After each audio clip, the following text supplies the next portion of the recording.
the factor theorem? The factor theorem states that if you have a polynomial function, it's going to have the factor x minus k if and only if the function value at k equals 0. So, if k is a 0, then x minus k is a factor. So if we look at this graph, we can see 3 x-intercepts of this graph. So these x-intercepts occur when x is -2, when x is 1, and when x is 3. So that means this polynomial has a factor of x minus a -2, which is x plus 2. It has a factor of x minus 1, and it has a factor of x minus 3.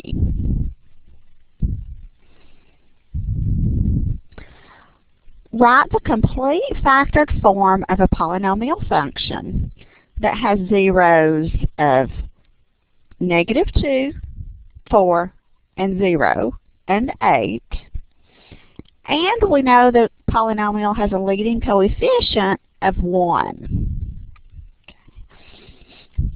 Well, if x equal -2 is a 0, then we know x plus 2 is a factor. If x equal 4 is a 0, then x minus 4 is a factor. If x equals 8 is a 0, then we know x minus 8 is a factor. If x equals 0 is one of our zeros, that means x is a factor. So since it's just plain old x minus 0, I'm going to write it first. And the leading coefficient is 1. So I could put that 1 there if I wanted to, or I could just leave it off.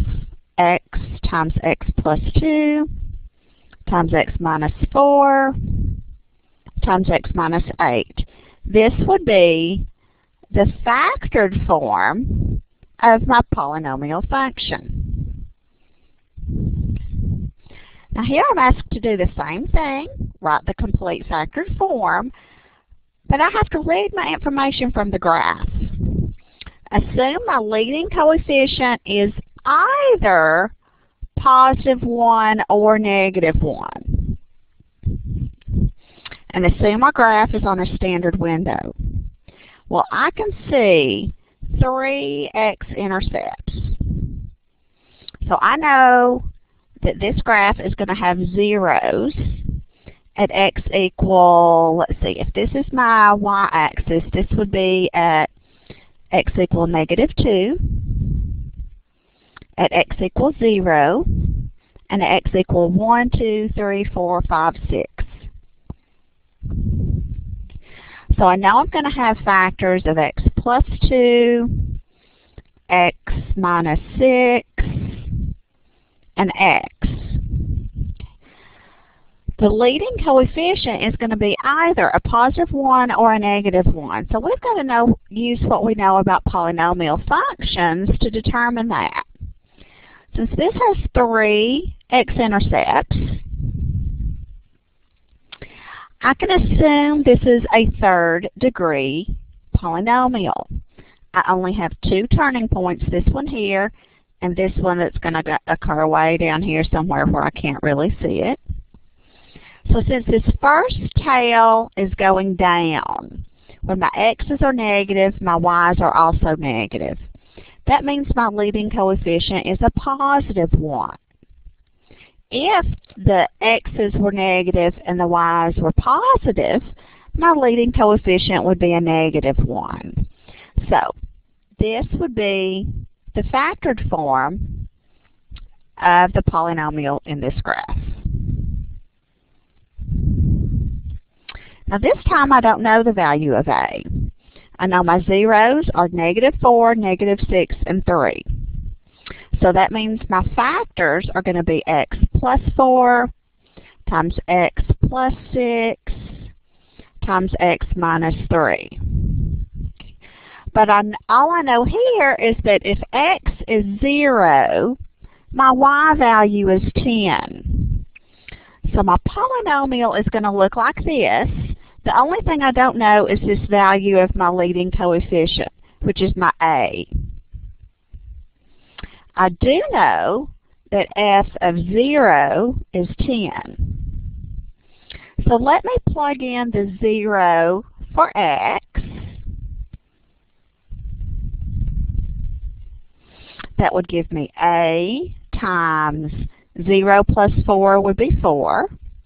0 plus 6 would be 6. And 0 minus 3 would be -3.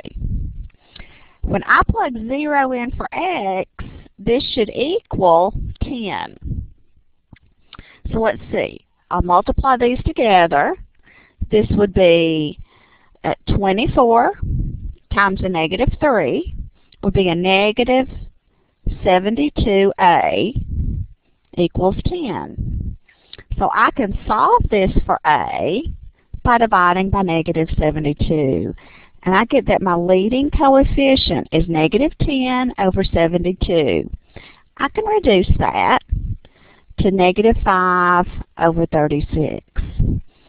So my polynomial now is -5 over 36 times a plus 4 times x plus 4 times x plus 6 times x minus 3.